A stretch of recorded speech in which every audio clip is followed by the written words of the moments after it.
বন্ধুরা, high voltage match চলছে, তোমরা দেখতে পাচ্ছ আমার টিম আরসিবির সাথে মুম্বাই ইন্ডিয়ান্সের।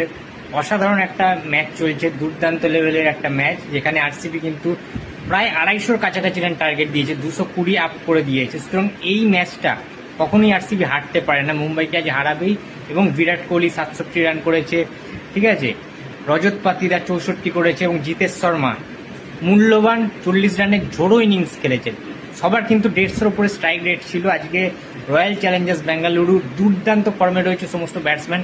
এবারে কাজটা শুধুমাত্র বোলারদের।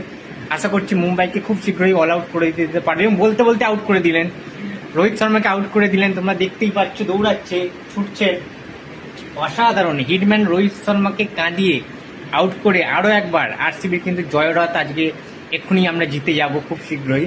তো তোমরা আশা করছি বন্ধুরা খেলাটা দেখছো, খুব উত্তেজনাপূর্ণ একটা খেলা চলছে। কিন্তু ইয়াস দয়াল কিন্তু আউট করে দিল, চুমু খাও দয়াল।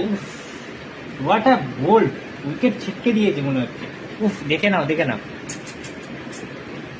আজকে কিন্তু জিতবই বন্ধুরা। রোহিত শর্মা কিন্তু বাড়ি চলে যাচ্ছে, প্যাভিলিয়নে চলে যাচ্ছে। তো জয় আরসিবি, জয় বিরাট কোহলি, আজকে কিন্তু এবার জিতছি।